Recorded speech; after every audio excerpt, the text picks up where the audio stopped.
الحمد لله. أعوذ بالله السميع العليم من الشيطان الرجيم. بسم الله الرحمن الرحيم. بسم الله الذي لا يضر مع اسمه شيء في الأرض ولا في السماء وهو السميع العليم. أحييكم بتحية الإسلام، تحية مباركة من عند الله السلام عليكم ورحمة الله وبركاته. الحمد لله ثم الحمد لله الذي بنعمته تتم الصالحات وبفضله تتنزل الخيرات والبركات وبفضله تتحقق المقاصد والغايات.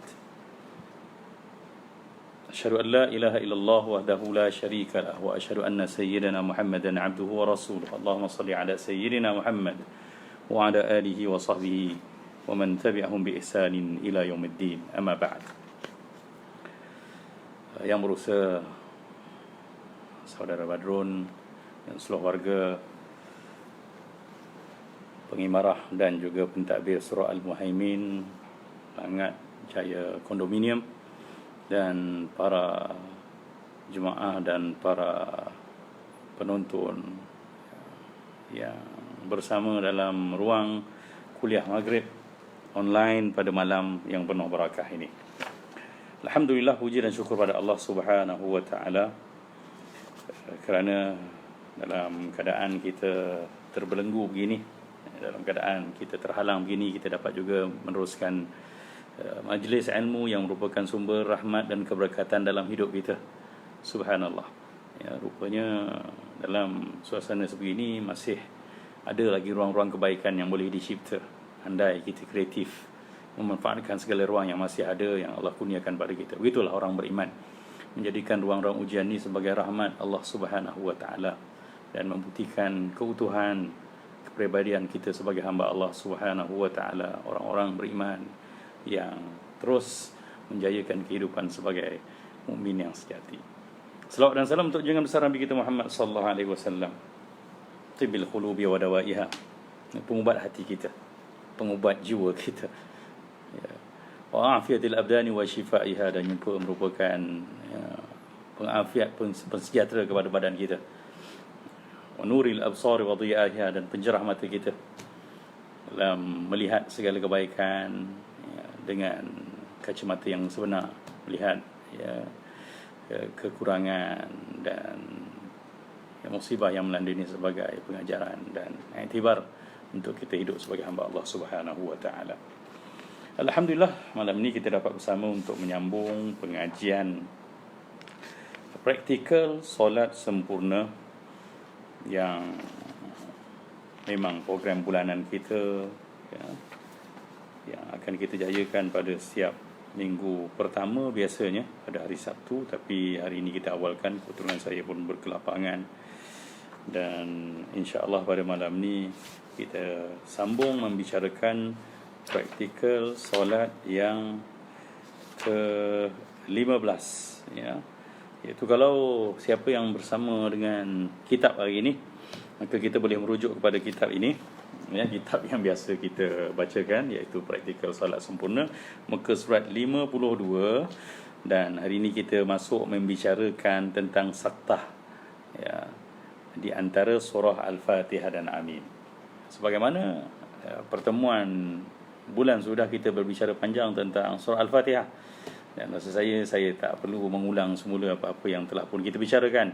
Jadi kita masuk saja membicarakan apa itu maksud saktah. Saktah dalam bahasa Arab artinya berhenti seketika.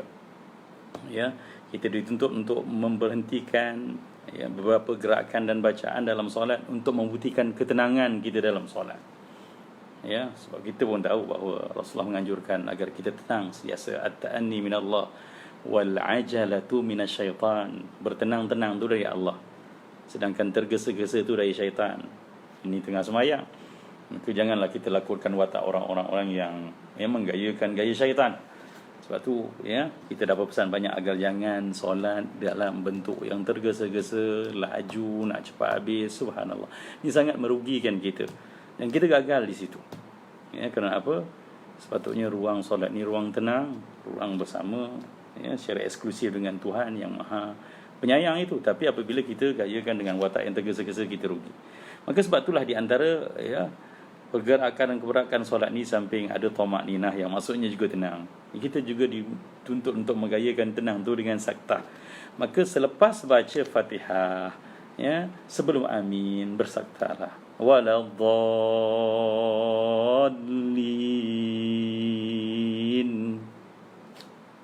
amin, begitu.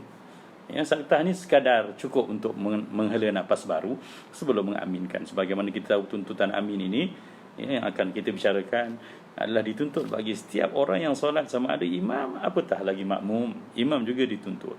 Ya, jadi tolong bagi ruang. Kadang-kadang kedengaran sebelum imam sempat amin, kita dah dengar ada berapa suara-suara sumbang yang ya menyambar waladhdallin, tabilin lagi, imam dia dah berjerit belakang-belakang. Subhanallah, ini satu kerugian dan bukan gaya solat yang tepat, malah dia ada satu kerugian. Sebab apa? Ya, ada satu janji Nabi SAW yang sangat indah bagi orang yang menepati aminnya dengan amin imamnya. Okey, itu yang ke-15. Jadi tolong saktah, ya, jangan waladdallin, amin, tak cantiklah, waladdallin,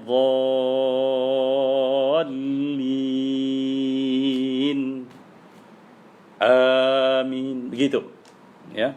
Itu maksud, ya, praktikal yang ke-15 dalam mengerjakan solat. Termasuk membicarakan praktikal solat yang ke-16, bertakmin, iaitu menyebut amin, mengucapkan amin selepas membaca surah Al-Fatihah. Yang ini merupakan juga sunat hay'ah. Sunat hay'ah kita tahu, ya, walaupun kalau tak buat solat sah, tapi dia pahala, ia ganjaran, dan Nabi SAW buat. Ya, sebab tu penting bila mana kita menjual fiqh solat ni. Di samping kita tahu hukumnya adalah sunat, kita kena tahu juga bahawa tuntutan sunat ini bukan bermakna boleh tinggal atau untuk ditinggalkan, no, tapi untuk kita grab semampu mungkin, sebaik mungkin, sebanyak mungkin dalam solat. Ya, dulu pun kita bicarakan, bayangkan ada orang yang melepaskan tangan begitu saja nak rukuk dengan orang yang, ya, mengangkat tangan ketika nak merukuk, ya, sebagaimana sebutan hadis Nabi SAW yang diriwayatkan oleh Ibnu Umar. Maka kita, ya, cuba bayangkan kalau puluhan tahun orang yang angkat tangan dan puluhan tahun juga orang yang tak angkat tangan, tentulah berbeza walaupun hanya satu sunat. Begitu juga ini. Amin. Sebab kita perlukan pahala, kita perlukan, ya, ganjaran yang boleh membantu kita untuk selamat dan menaung di bawah rahmat Allah Subhanahu Wa Taala di akhirat dengan amal-amal sunat kita. Jadi sunat hay'ah walaupun, ya, tidak menjejaskan kesahihan solat kita, jangan tinggalkan kalau tak ada sebab dan kemudaratan. Maka sebut amin ini tentulah kita kena tahu kaifiatnya. Amin ini adalah ungkapan bahasa Arab yang maksudnya perkenankanlah ya Allah. Ya, perkenankanlah permintaan kami ya Allah. Mana dalilnya? Dalam sebuah hadis, ya, yang diriwayatkan oleh Al-Bukhari dan Muslim, Al-Bukhari dan Abu Daud, dinyatakan bahawa kana Nabi sallallahu alaihi wasallam idza intaha min qira'atil Fatihah qala amin. Adalah Nabi sallallahu alaihi wasallam bila mana selesai membaca surah Al-Fatihah, bagi dia menyebut amin, yajharu, menguatkan, wa yamuddu, dan memanjangkan, biha, dengannya, dengan apa? Dengan bacaan amin itu, sautahu, suara baginda sallallahu alaihi wasallam. Jadi dalam ini bukti bahawa Nabi sallallahu alaihi wasallam sebut, Nabi tentu saja jadi imam. Nabi sepanjang hayatnya tak jadi makmum. Okey.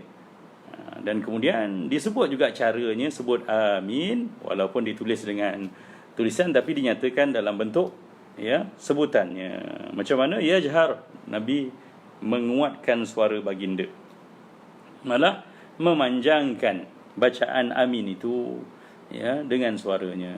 Maka tidak tepat kalau kita baca amin ataupun amin. Jadi tuntutan ini ataupun praktikal ini diperjelaskan pada poin yang ke-17 dalam kitab ini, iaitu hendaklah menyaringkan dan memanjangkan suara ketika menyebut amin. Ya, hendaklah menyaringkan dan memanjangkan suara ketika menyebut amin. Menyaringkan suara tentulah kita angkat suara kita, dan memanjangkan suara artinya kita matkan ya a dan min itu keduanya. Ya. Dan kadar panjang ini pernah disebut oleh Imam Suyuti dalam satu perbahasan ketika membahaskan bahawa amin ini jadi perbalahan. Ya. Ramai di kalangan kita yang hari ini mula terpengaruh ataupun terkesan dengan perbahasan bahawa amin ini mad badal. Subhanallah. Bila mad badal, kita akan menjadikan amin itu dibaca dengan a-nya 2 harakat dan min itu dibaca dengan mad alif sukun, tak ada masalah lah 6 harakat. Maka akan kedengaran, dan dah pun kedengaran bahawa orang banyak menyebut amin. Bila mana imam amin, dia pun amin. Sedangkan yang masyhur, ya, yang turun-temurun kita amalkan dari kampung atau kat Mekah, Madinah sampai sekarang pun, amin dibaca dengan a panjang dan min juga panjang. Ya, dibaca dengan amin. Kenapa? Ada hujah-hujah. Ya, kalau kita tengok dalam kitab Indahnya Salat Jemaah, dalam Mughniul Muhtad, dalam kitab-kitab Sabil Mutadin, Ni'an atau Talibin, dibahaskan ya betapa amin ini ya pertama sekali ya dia bukan ayat Quran. Jadi oleh kerana hanya dalam bacaan-bacaan solat sahaja yang merujuk kepada ayat Al-Quran ini dibaca dengan hukum tajwid, maka amin tidak boleh kita libatkan sama dengan hukum tajwid. Apa buktinya amin bukan ayat Quran? Tengok Al-Quran lah. Ya, sebab sejak mula Al-Quran dicatat dan ditulis. Ya, pernah tak kita tengok dalam Al-Quran? Ya, tulisan amin tu ditulis. Ya, dan hukum tajwid ini jelas bila mana Allah sebut dalam surah Al-Mudaththir warattilil Qur'ana tartila. Bacalah Al-Quran itu dengan tartil. Tartil ini sepakat mufassir mengatakan bahawa tajwid, ya. Tartila maksudnya tajwid. Bacalah Al-Quran dengan tajwid. Maka bacaan-bacaan solat ni ada 2 kategori. Pertama, kalau bacaan itu adalah bacaannya daripada Al-Quran, contohnya Fatihah surah, ya, maka dibaca dengan hukum tajwid. Tapi kalau ia bukan dari ayat Al-Quran, maka kita tidak boleh melibatkannya dengan bacaan hukum tajwid. Cukup pada dengan bacaan itu dibaca tepat ikut nuzumul Arab, ya, atau kaedah ya, nutqul Arabiyyah, ya, kaedah sebutan dalam bahasa Arab. Contohnya bacaan tahiyat bukan ayat Quran, maka tak perlulah kita baca Assalamu alayka ayyuhan nabiyyu dengan wajibul gunnah, tak perlu. Begitu juga amin. Mari kita tengok surah Al-Fatihah. Ada Quran bersama tuan-tuan. Buka. Lepas waladhdallin dan Al-Fatihah surah pertama, buka lah. Dan kita akan temui bahawa selepas waladhdallin tidak ada tulisan amin pun. Jadi bila tidak ada tulisan amin, kita tak boleh kata amin itu bacaan Al-Quran. Dan bila mana dia bukan bacaan Al-Quran, maka kita tidak boleh ya menggayakan atau memaksa, memprogramkan, menetapkan bahawa bacaannya dengan Al-Quran. Habis kalau tak bukan bacaan Al-Quran, Nabi nak baca dengan macam mana? Nabi sallallahu alaihi wasallam baca. Dan hadis yang kita baca tadi, Nabi selepas habis menamatkan bacaan Al-Fatihah, baginda menyebut amin. Dan dijelaskan dalam hadis bahawa baginda menguatkan dan memanjangkan. Dan para ulama terdahulu telah membahaskan panjang lebar ya betapa amin itu dibaca dengan amin. Dan apatah lagi amalan sejak dulu sampai hari ini, atau di Mekah dan Madinah, di Masjid Nabawi, di Masjid Haram, semua orang membacanya dengan amin. Mengapa kita baca dengan 2 harakat pada amin? Apa hujah kita? Mad badal? Tidak. Dia bukan mad badal. Dia bacaan yang diwariskan daripada hadis Nabi sallallahu alaihi wasallam, ya, yang jelas begitu. Malah dia ada satu tuntutan lain yang kalau kita pendekkan bacaan ini kita akan rugi. Saya buktikan dengan praktikal yang ke-18. Sunat makmum bersama-sama imam mengucapkan amin. Sunat makmum bersama imam mengucapkan amin. Apa yang dimaksudkan begini? Ya, kerana ada hadis Nabi sallallahu alaihi wasallam menyebut begini. Kita tengok muka surat 54. Idza ammana al-imam, kata Rasulullah sallallahu alaihi wasallam, bila mana imam mengaminkan bacaan Fatihahnya. Sebab tu imam bertanggungjawab untuk memulakan bacaan amin sebenarnya. Ya, sebab ada kedapatan imam yang bila mana kita bahaskan perkara ni, dia kata tak perlulah.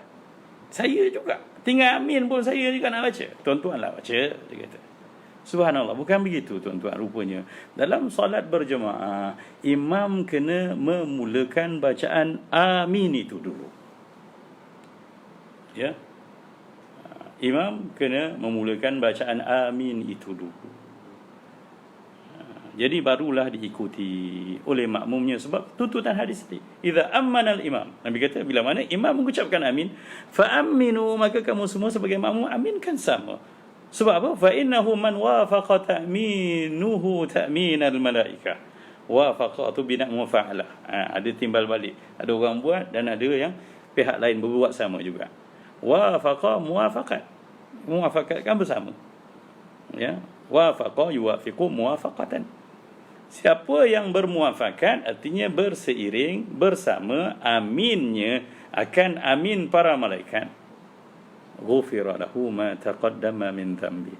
Akan diampunkan dosa-dosa yang telah lalu. Subhanallah. Akan terampun dosa-dosanya yang telah lalu, tuan-tuan. Dia bersyarat nak dapat ampunan ni, aminnya kena bersama dengan amin para malaikat. Apa kena dengan cerita malaikat? Cerita malaikat bersama dalam solat berjemaah kita. Dan para malaikat ni makhluk yang Allah ciptakan, dia makhluk yang taat kepada ketua. La ya'suna Allah ma amarahum wa yaf'aluna ma yu'marun. Itu je identiti dia. Dia tak buat benda yang Allah tak suruh, dan dia pasti buat apa yang Allah suruh. Allah suruh dia datang solat berjemaah dan mengaminkan. Dan kalau iman tak amin, malaikat tak amin. Dan siapa yang imamnya belum amin, dia dah amin, ya, dia tak ngam dengan takmin malaikat, maka dia tak dapat juga. Jadi sebab itulah, pertama sekali imam kena amin. Yang kedua, kita kena sabar, tunggu imam amin baru kita sambar amin sama. Ya. Yang ketiganya, pastikan amin kita seiringan dengan imam. Jangan mendahului, jangan terlalu lambat. Sebab itulah baru dapat janji ghufira lahu ma taqaddama min. Sebab itulah berdasarkan hadis ini, amin perlu dipanjangkan. Kalau imam, dan memang dah ada dah imam hari ini yang baca waladhdallin, dia pun amin, kita nak dapat bersama dengan dia. Ya, dapat tak kita? Agak-agak ruang untuk kita amin bersama dengan dia, dapat? Tak dapat. Tuan-tuan, kembalilah kepada cara solat Nabi sallallahu alaihi wasallam yang betul. Tuntutan hadis ini kena direalisasikan dengan gaya imam yang memanjangkan. Imam Suyuti sebut, panjang amin tu boleh dipanjangkan sampai menjadi 7 kali 14 rakaat. Bayangkan tuan-tuan, kalau ada keperluan, tapi cukuplah dengan kadar adat uruf biasa kita, iaitu kita baca amin. Kan sesuai, kan lagi cantik. Semua orang dapat hak, dapat bersama dengan imam, dan imam tolong jangan tak amin lepas ni. Yang keduanya, bila dah dapat bersama imam, malaikat doakan amin sama. Dan janji Rasulullah berlaku untuk kita, iaitu apa? Keampunan dosa. Subhanallah. Jadi banyak benda-benda yang kalau kita tak mengaji elok, kita hanya beramal dengan ikut-ikut, kita mempertahankan dengan apa yang kita mengaji, dan kita tak tengok itilaf pada kitab-kitab, kita hanya mengandai-andai, lalu kita katakan amin itu mak badal, tak boleh baca panjang, kena baca dengan 2 rakaat. Kita tanya balik, kenapa nak hukum amin dengan mak badal? Dia bukan ayat Quran. Yang nak dihukumkan dengan ayat Quran ni hanya dengan mak badal, dengan hukum tajwid ni hanya ayat-ayat Al-Quran. Kembalilah pada jalan sunnah Nabi sallallahu alaihi wasallam. Malah baginda sallallahu alaihi wasallam juga pernah bersabda, faqulu amin. Kamu semua sebutlah amin. Maka sebutlah kalian akan amin. Bila solat jangan diam. Walaupun boleh solat tetap sah, tapi bukan tujuan itu kita mengaji. Kita mengaji untuk beramal. Kalau mengaji hanya nak tunjuk terror, tak apalah, tak buat kan sah. Itu rugi. Kita tidak mahu menggayakan watak-watak orang yang makin mengaji makin tak berbuat, tapi orang yang mengaji makin menghargai ruang dan masa yang Allah berikan selagi sempat. Kenapa? Faqulu amin yuhibbukumullah. Sebutlah amin, nanti Allah sayang pada kamu. Nescaya Allah akan menyayangi kamu. Sebab apa tuan-tuan dan kakak? Sebab orang yang amin artinya dia mengayu pada Allah, ya Allah perkenankanlah doa kami. Dan orang yang merayu, memohon, ini menggayakan watak hamba. Dan bila kita menggayakan watak hamba dalam kehidupan kita di dunia ini, Allah sayang kita. Subhanallah. Gayakanlah watak-watak hamba. Sebab tu orang-orang yang berdoa, kan Nabi pernah sebut innallaha yuhibbul mulihina fid du'a. Sesungguhnya Allah suka sangat pada orang yang merintih ketika berdoa. Sebab apa? Itu gaya orang yang pasrah, harap, munajat, betul-betul harap pada Allah Subhanahu wa taala. Begitu. Ya. Indahnya bila kita beramal dengan ilmu. Itu dia praktikal amin. Jadi selepas ni praktikal amin, pertama sekali pastikan imam tak amin. Kalau imam amin. Kalau imam tak amin, pergi pujuk kat imam tu. Imam, Assalamualaikum. Jangan marah. Jangan sembang kat kedai mamak. Kedai mamak pun dah tutup dah sekarang. Tak ada ruang dah. Jangan sembang kat WhatsApp. Jujurlah kita.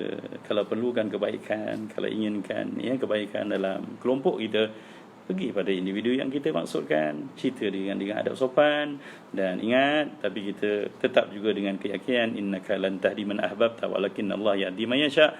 Kamu hanya boleh berdakwah, tapi kamu tak boleh beri petunjuk, mengubah orang, kerana hidayah tu milik Allah. Hanya Allah yang boleh merubah dia. Maka kita sampaikan. Sebab tu akhlaknya kena cakap dengan baik-baik imam.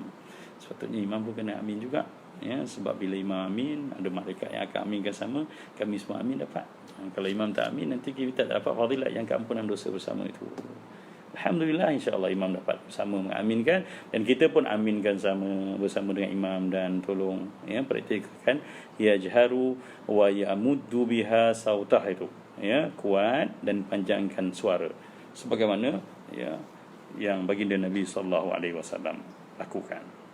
Seterusnya, praktikal solat yang ke-19, muka surat 54 lagi, saktah, berhenti lagi di antara amin dengan bacaan surah. Dituntut lagi. Sebab solat yang sempurna adalah solat yang tenang. Bukan tergopoh gapah, bukan penuh keluh kesah, bukan kelam kabut. Jadi selepas amin, diam sekejap, tenang seketika. Barulah kalau dalam mazhab Syafi'i sebenarnya kita dituntut untuk lebih memberi ruang. Kalau solat berjemaah, imam memberi ruang untuk makmum memulakan bacaan Fatihah, dan sebaiknya sehingga sempurna. Malah tuntutan ini ada setengah-setengah masjid yang memang mengamalkannya.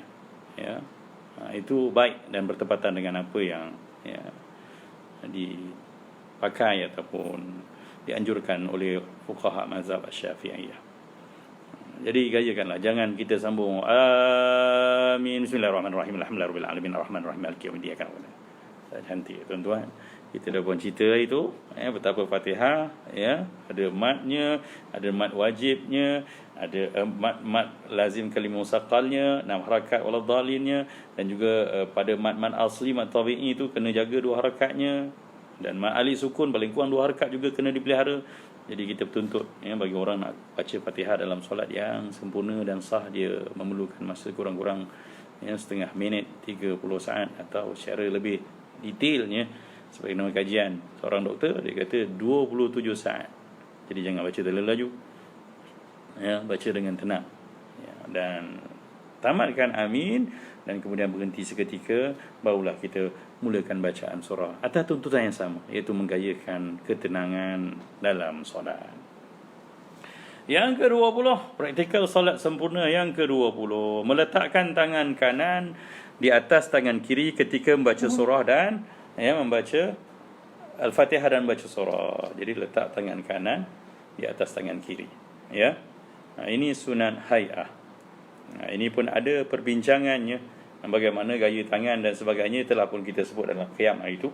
Tapi apa kata, kita ulang sedikit dalilnya daripada Abi Halab At-Ta'i. Beliau berkata, kana Rasulullah sallallahu alaihi wasallam ya ummuna fayakhudhu shimalahu biyaminih. Bahawa Nabi sallallahu alaihi wasallam, Rasulullah sallallahu alaihi wasallam ketika dulu mengimamkan kami, baginda memegang tangan kirinya dengan tangan kanannya. Jadi ni tangan kiri dipegang oleh tangan kanan. Tangan kanan memegang tangan kiri, jangan terbalik. Sebab pernah juga kita nampak anak-anak muda kita ialah kadang-kadang membesar tanpa perhatian agama lah. Semayang ikut-ikut, akhirnya semayang pegang tangan pun silap. Bukan orang lain, anak-anak kita. Jadi bantulah mereka, ya, tegurlah dengan cara yang paling baik, bimbinglah mereka, ya, sebab sekali, ya, benda yang betul itu berjaya kita jayakan, dan setiap kali dia memperbetulkan, menyempurnakan gerakan, atas teguran kita tu pahalanya semua terpulang sama untuk kita. Subhanallah. Jadi pegangan kita dah bicarakan bahawa menggenggam, ya, pergelangan tangan. Nampak tu tuan-tuan, ya. Ada ulama menyebut cara dia ada yang 3, ada yang 2, 1, ada yang genggam semua, ikut selesa lah, dan dalam mazhab kita di bawah dada, di atas pusat. Jadi saya bangun ini gerakannya, begitulah, ya. Ni pusat saya, ni dada saya, jadi begitulah, di tengah-tengah. Dan tak perlu sengit sangat ke tepi macam tu tuan-tuan, ya. Kadang-kadang dah macam pendekar kita tengok kat kampung-kampung tu kan, sembahyang subhanallah macam ni, macam nak tarik keris. Tak perlulah sampai macam tu tuan-tuan. Sebenarnya kat ni center, tapi bila mana yang center ni kemudian dibawa, dipegang daripada sini, maka memanglah ke kiri sedikit, tapi, ya, yang utamanya adalah bawah dada atas pada pusat. Kita tak bicarakan mazhab lain yang katakan bawah pusat, seperti mazhab Hanafi dan sebagainya, atau atas dada, ya, dan sebagainya. Okey, seterusnya, kerana perbincangan tu tak apa kita lalui, dan ini sunat ayat, dan kita jaga, kita jaga supaya kita dapat sempurnakan hak-hak solat sebagaimana selayaknya. Seterusnya, perkara yang ke-21, praktikal solat sempurna yang ke-21. Membaca surah atau ayat Al-Quran selepas membaca surah Al-Fatihah pada 2 rakaat pertama bagi imam dan bagi orang yang solat bersendirian, berseorangan. Ini juga sunat ayat, membaca surah, ya. Dan bacaan-bacaan surah ini, ya, kalau dirujuk dalam perbahasan dalam mazhab Syafi'i, memang ada tuntutannya bahawa kita membezakan di antara waktu-waktu. Yang paling panjang kita bacaannya adalah waktu subuh. Subuh ni kita baca bacaan yang lebih panjang lah, berbanding yang paling pendek sekali adalah solat maghrib, ya, sesuai dengan itu perbincangannya. Sebab itulah kita tengok orang-orang kat kampung dulu pun melazimi, walaupun mereka ambil ayat lazim, tapi ini yang dipelihara tata caranya, ya. Jadi isyak tu sederhana, ya, dan zuhur panjang sikit daripada asar. Begitulah, ya, cara kita memilih bacaan surah itu. Dan kalau kita memilih untuk membaca ayat-ayat yang di tengah-tengah surah, ya, tapi sebenarnya yang lebih afdal di antara ayat-ayat tergantung dengan satu surah yang sempurna, khususnya dalam surah berjemaah untuk tadabbur, maka lebih afdal kita membaca surah-surah yang sempurna, ya. Dan kalau ada keperluan, contohnya kita adalah para hufaz, orang-orang yang biasa menghafal Al-Quran dan untuk orang kaji dan sebagainya bersama anak murid, kumpulan kita, maka pastikan ambilan kita itu tepat, ya. Artinya cerita-cerita yang dipetik daripada potongan-potongan ayat itu mestilah lengkap sebelum kita memutuskannya untuk mengerjakan rukuk. Di samping itu juga, sekurang-kurang pula ayat, kalau bukan daripada satu surah yang sempurna, kenalah, ya, sekurang-kurangnya 3 ayat, ya, dan lebih. Jangan kurang 3 ayat pula. Walaupun sah semayang, jangan baca Bismillahirrahmanirrahim, Taha, Allahu Akbar. Itu bukan sekurang-kurang sempurna, ya. Ataupun Yasin, Alif Lam Mim, rakaat terus Allahu Akbar, bukan.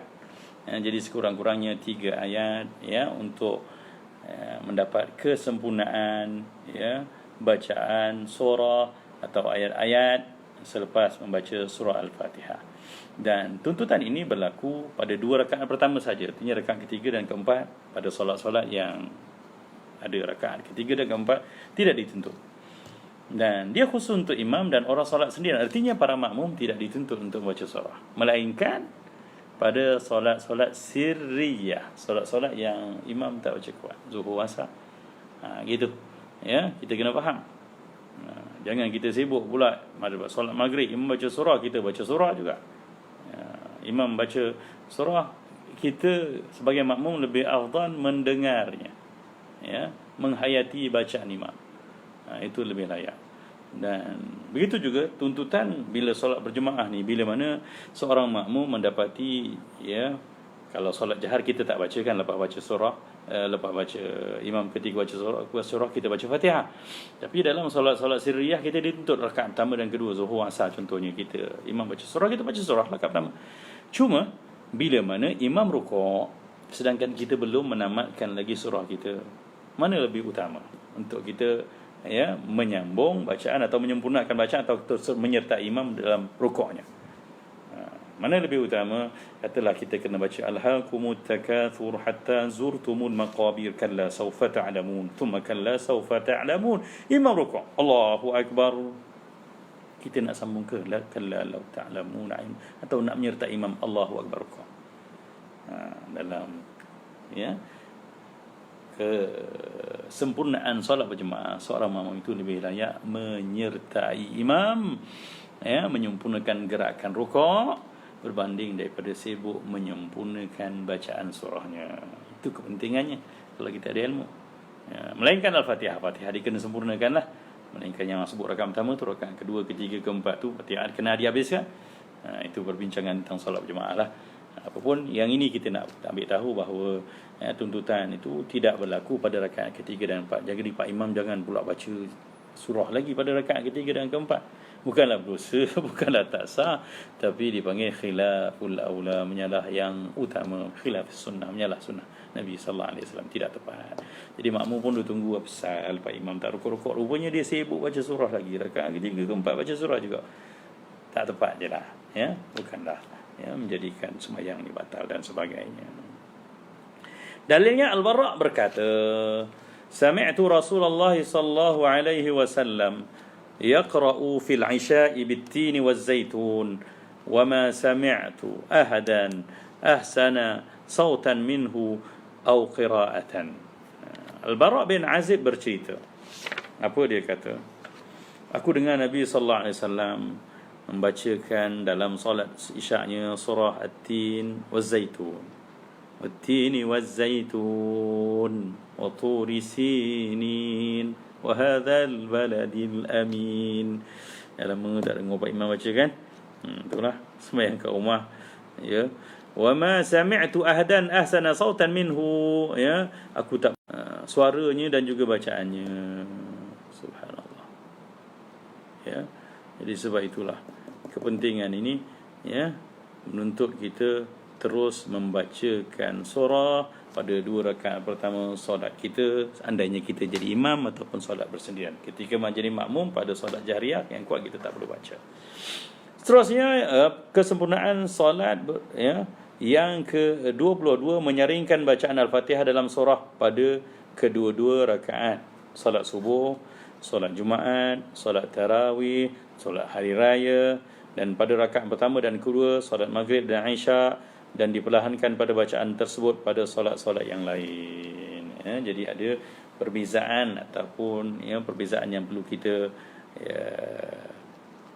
layan dan kita hayati, kita pastikan berlaku, iaitu apabila kita baca bacaan dalam solat-solat yang khusus, baca kuat kita kena baca kuat, yang baca perlahan baca perlahan.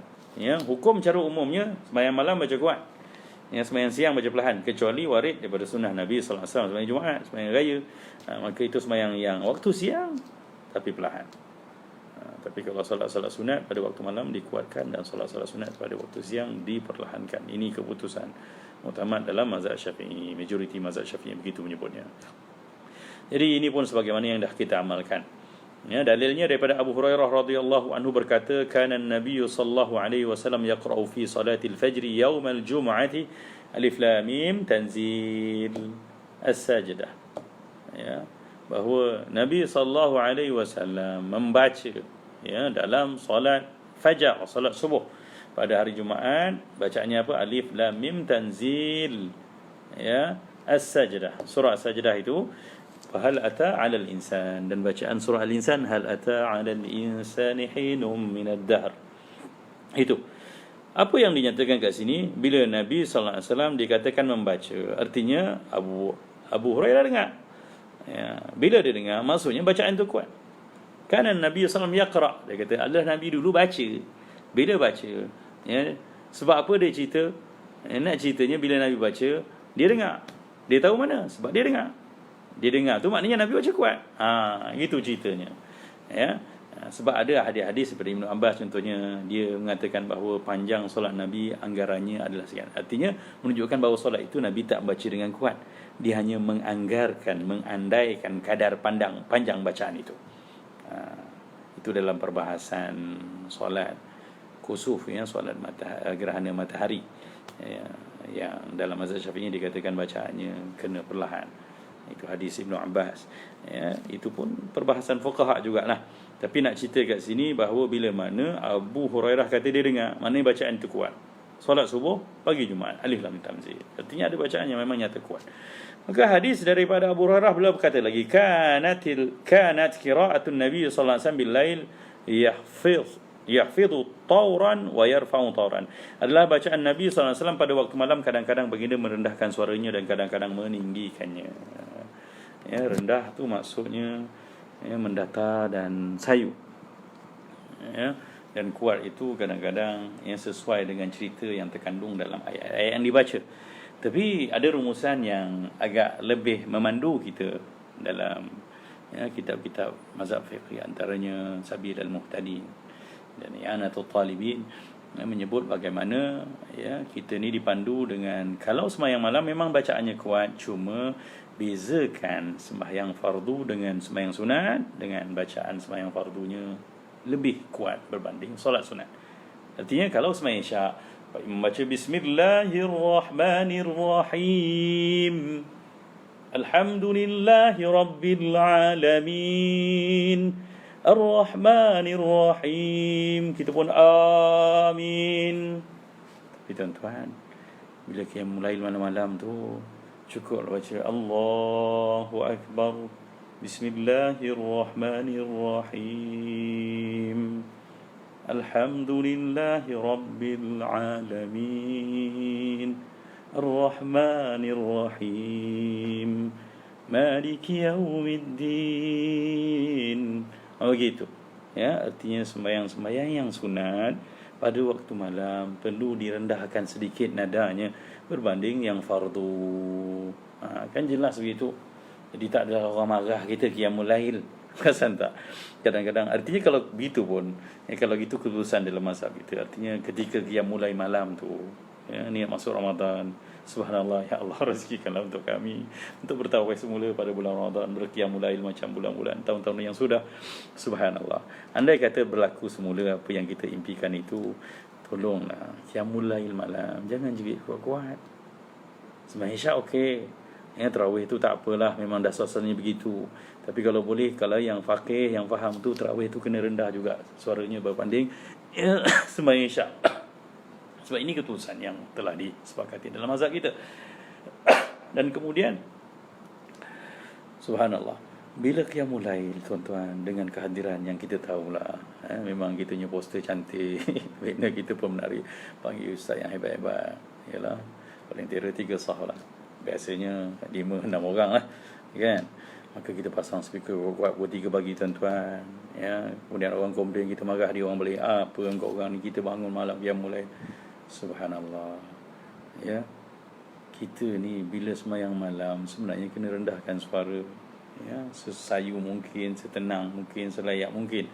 Sebab itulah sembahyang sunat, ya. Nabi sallallahu alaihi wasallam pun sembahyang malam, bila sembahyang, ya, hanya baginda atau dengan, ya, seorang sahabat yang ikut baginda pun bacaannya bukan dikuatkan, ya. Dan yakinlah kalau kita baca kuat mana pun, ya, kawan-kawan kita yang tidur tu tak bangunnya. Kalau dia nak bangun, dia bangun sebelum kita buat majlis lagi. Mungkin dia nak rehat atau keperluan dia, maka biarlah dia rehat. Kita baca tu dengan tenang. Kalau pasang mikrofon pun, volumenya perlahankan sesuai dengan, dan lagi cantik, lagi sayu, lagi, ya, lagi mendayu dan lagi khusyuk untuk suasana solat malam, ya. Itu nasihat kita supaya kita melaksanakan satu benda yang dalam bentuk agama kita ni benda yang tepat, dan kita tak perlulah, ya, buat satu benda yang mengundang marah orang banyak, ya, sedangkan kita nak mempromosikan syiar agama kita. Agama kita ni terlalu indah, jangan kita cemari dengan, ya, kebodohan kita, kejahilan kita dalam mempromosikan agama kita secara salah. Sambung sikit lagi, ya. Jadi begitu, ya, sembahyang malam, sembahyang memang disyariatkan kuat. 2 rakaat pertama tu kita baca kuat, ya. Adapun yang solat bersama imam, maka dia tak perlu baca surah lah kalau imam baca kuat. Seterusnya praktikal solat sempurna yang ke-23, memohon rahmat ketika membaca ayat rahmat dan berlindung dari azab ketika membaca ayat azab. Ini sunat hay'ah juga. Malangnya tak semua kita tahu, kan? Cerita-cerita dalam ayat Al-Quran ni, tapi ada baiknya kita ambil tahu sikit kalau tak banyak. Contohnya ayat-ayat yang menuntut tasbih, ayat-ayat untuk memuji Allah Subhanahu Wa Taala, ayat-ayat yang menuntut kita bersaksi. Antara yang popular kan, Pak Imam, orang kampung pun selalu ajar dan sebut bila mana imam kata alaisallahu biahkamil hakimin. Bukankah Allah itu sebaik-baik penghakim, pengadil. Di antara orang-orang yang mengadili, Allah yang terbaik dalam mengadili. Dia yang paling bijak sana dalam menentukan keputusan.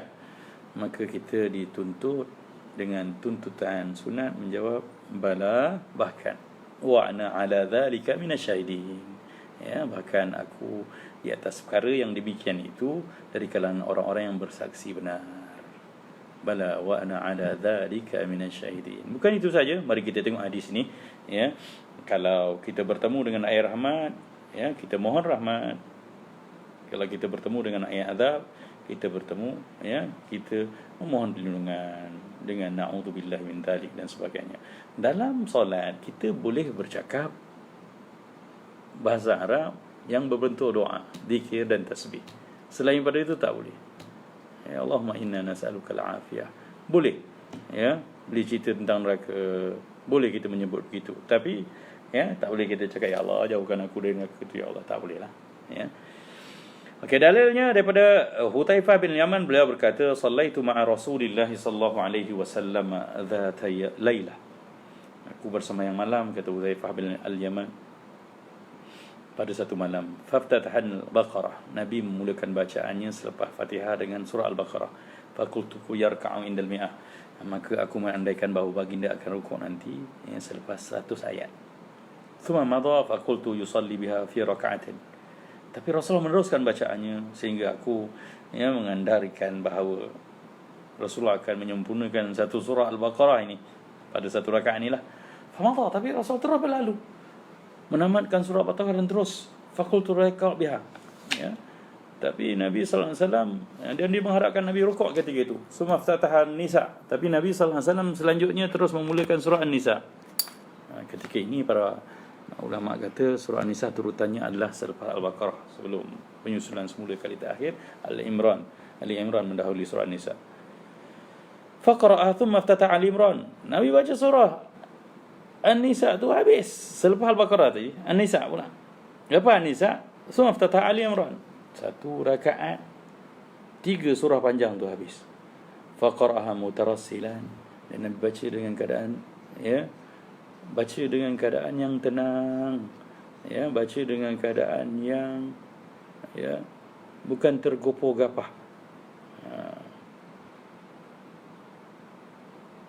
Dan digambarkan lagi wa idza marra bi ayatin fiha tasbih sabbah.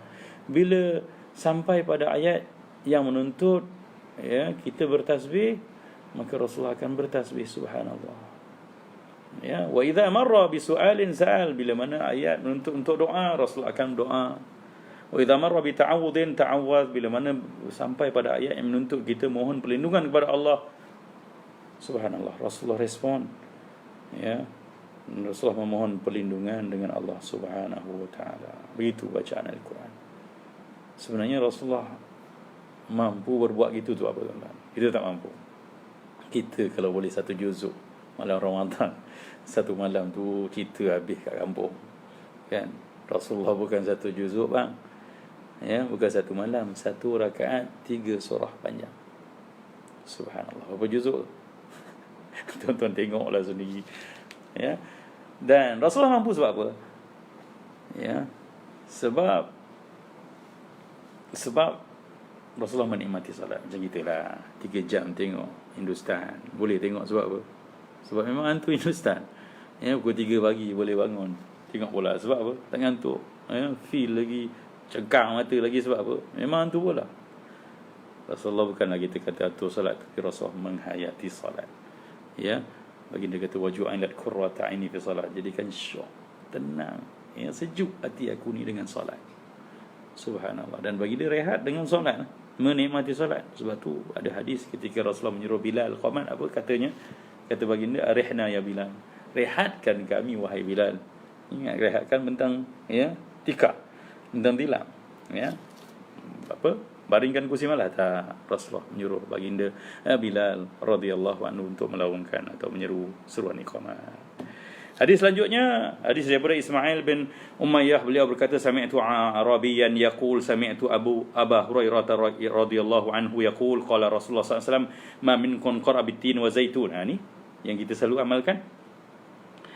Seorang Arab Badui berkata bahawa aku dengar Abu Hurairah berkata bahawa Rasulullah SAW bersabda, siapa di kalangan kamu yang baca surah At-Tin, At-Tin zaitun, fantaha ila akhiriha, dan dia menamatkan surah ni sampai di hujungnya, falyaqul, maka hendaklah ya dia menyebut wa ana ala dzalika minasyahidin, dan aku di atas yang demikian itu. Bila Allah tanya, bukankah aku ini sebaik-baik yang menghakimi, mengadili, kita pun mengatakan wa ana ala dzalika minasyahidin. Sebab ada hadis khusus ramai yang buat. Alhamdulillah. Wa man qara'a la uqsimu biyaumil qiyamah. Begitu juga siapa yang membaca ayat ya surah Al-Qiyamah. Surah Al-Qiyamah tu la uqsimu biyaumil qiyamah wa la uqsimu bin nafsil lawwamah. Ya, dan sampai fantaha ila akhiriha, sampai di penghujung surah Al-Qiyamah ini. Ayat ni berakhir dengan pertanyaan, alaysa dzalika biqadirin ala an yuhyiyal mauta. Ya, bukankah Tuhan yang sebegini hebat mampu untuk menghidupkan orang yang telah mati? Allah tanya. Yalah, kita tak faham Ustaz. Ya tak apa, kurang tambah sikit. Kita dah tahu alaisallahu bi ahsanil hakimin. Hari ni kalau kita dengar ya Pak Imam baca alaisa dzalika biqadirin ala ay yuhyiyal mauta, itu kita kena jawab satu je, bala, bahkan pasti Allah mampu. Bala, bahkan pasti Allah mampu. Ya, bala ba lam alim as-surah.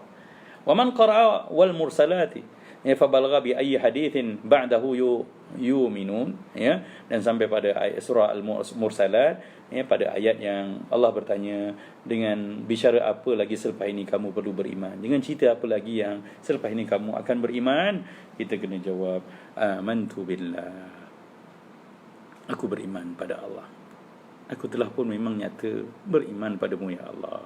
Itu maksudnya. Subhanallah. Ya, jadi inilah dia di antara kesempurnaan solat yang dapat kita bicarakan pada malam ni. Dan kita tutup dengan ya saktah yang terakhirnya, iaitu ya kesempurnaan solat yang ke-24 yang terakhir malam ni. Kita juga dituntut untuk berhenti sebentar di antara bacaan surah dan rukuk. Tuan-tuan, saya tunjukkan nanti macam mana gaya orang-orang solat hari ni yang tak ada saktah lalu tak cantik. Kita dah katakan tadi bahawa kenapa perlu saktah. Saktah maksudnya lepas kita baca alaisallahu bi ahkamil hakimin, 1, 2, 3, Allahu akbar. Itulah saktah. Orang tak saktah alaisallahu bi ahkamil hakimin, Allahu akbar, sah, tapi tak cantik, tak seindah solat orang yang at-ta'anni tadi, muta'anni, orang-orang yang tenang. Ya, sepatutnya Pak Imam kena gayakan begini. Ya, jangan pula tak habis lagi bacaan dah gayakan rukuk. Ni tengok gaya-gaya Pak Imam. Saya suka kadang-kadang tengok gaya-gaya Pak Imam ni sembahyang. Bila mana dia tuan-tuan tengok dia berdiri macam ni, bila mana dia nak habiskan satu surah maka dia boleh baca alaisallahu bi ahkamil hakimin, Allahu akbar, subhanallah. Surah pun tak habis baca, tangan dah lepas, tak angkat tangan lagi. Ya, ada yang alaisallahu bi ahkamil hakimin, Allah. Bukan begitu gaya solat yang sempurna, tuan-tuan. Gaya solat yang sempurna kita dituntut agar kita baca alaisallahu bi ahkamil hakimin, Allahu akbar. Itulah dia saktah. Ya. Jadi dengan saktah kita memberi hak setiap ruang solat tu kita hayati, kita nikmati, ya. Dan selepas bi ahsanil hakimin, makmum pula jawab, dan kemudian sempurna itu kita bangun, ya, disempurnakan rukuk dengan mengangkat tangan dahulu dan kemudian bertamakninah lagi. Subhanallah, ini dia kesempurnaan solat yang perlu kita jayakan agar kita dapat hak sebagaimana tuntunan Nabi sallallahu alaihi wasallam. Nabi kata apa? Sallu kama raaitumuni usalli. Semayanglah kamu semua sebagaimana kamu tengok aku semayang. Di awal perbincangan kitab ni kita dah bicarakan bahawa tengok dengan mata untuk para sahabat, dan kita umat-umat yang tak sempat tengok Nabi sallallahu alaihi wasallam solat, cukup tengok dengan ilmu yang ditinggalkan oleh para sahabat, para tabi'in, para fuqaha, ya, para ulama, untuk kita suluh amal ibadah kita solat sebagaimana yang sewajarnya dianjurkan oleh baginda Nabi sallallahu alaihi wasallam. Kita berhenti di sini. InsyaAllah kita bertemu lagi dalam ruang lain, ya, pada muka surat 60 bicara tentang perkara yang ke-25, takbir intiqalat. Ini satu lagi perbahasan yang agak panjang juga. Apa maksud takbir intiqalat, takbir perpindahan, ya, sambil menyebut Allahu Akbar ketika hendak rukuk. Ini pun sunat akhir yang akan kita bincangkan lagi pada pertemuan akan datang. Moga-moga ada pertemuan dalam ruang macam mana pun, insya-Allah kita dapat bertemu lagi, ya. Dan saya ucapkan ribuan terima kasih, ya, ke atas usaha yang dijayakan oleh pihak surau untuk menjayakan kelas pengajian pada malam ni. Alangkah indahnya kalau, ya, usaha baik ini kita kongsikan dan kita canangkan idea ini agar semua surau-surau dan masjid dapat terus mengadakan kuliah-kuliah seumpama ini, ya. Manfaatnya dapat dikongsi banyak dan mungkin jadi satu trend baru untuk menyampaikan ilmu dengan gaya yang lebih santai. Ada yang tengah makan keropok tu kan, ada yang tengah makan nasi pun ada tu. Tak apalah, jadi orang bahagia dan masih yang sama masih dapat menuntut ilmu, ya, dan kita dapat meneruskan pengajian walaupun dalam keadaan, ya, PKP, perintah kawalan pergerakan, ya. Subhanallah, subhanallah bihamdih, subhanakallahumma wa bihamdika, asyhadu an la ilaha illa anta wa astaghfiruka wa atubu ilaik. Terima kasih atas tumpuan dan perhatian, ya, semua yang bersama saya pada ruang ini pada malam ini, ya. Tanpa tuan-tuan, siapalah saya. Jadi terima kasih banyak-banyak. Kita akhiri dengan doa. Bismillahirrahmanirrahim. Alhamdulillahirabbil alamin. Wassalatu wassalamu ala asyrafil anbiya'i wal mursalin sayyidina Muhammadin wa ala alihi washabbihi ajmain. Allahumma arhamna warham walidina warham ummata Muhammad. Ya Allah, rahmatilah kami, kasihanilah kami, ya Allah. Kasihanilah ibu bapa kami dan kasihanilah seluruh umat Muhammad. Allahumma idfa' 'anna al-bala wal ghala wal waba wal fahsya wal munkar wal mihan wal fitan ma dhahara minha wa ma batan, innaka 'ala ma tasha'u qadir. Rabbana hab lana min azwajina wa dhurriyyatina qurrata a'yun waj'alna lil muttaqina imama. Rabbana la tufarriqna illa an dhanbin maghfur وعيب مستور وتجارة لن تبور برحمتك يا عزيز يا غفور يا عالم ما في الصدور أخرجنا يا الله من الظلمات إلى النور. صلى الله على سيدنا محمد وعلى آله وصحبه وبارك وسلم والحمد لله رب العالمين. Teruskan makan bihun sup. Sedap nampak tu. Biasanya ada kat surau kan. Tak apalah hari ni, ini tak ada rezeki kita. Lain kali bang, insya-Allah kita sama-sama makan bihun sup lepas kuliah. Terima kasih semua. Assalamualaikum warahmatullahi wabarakatuh.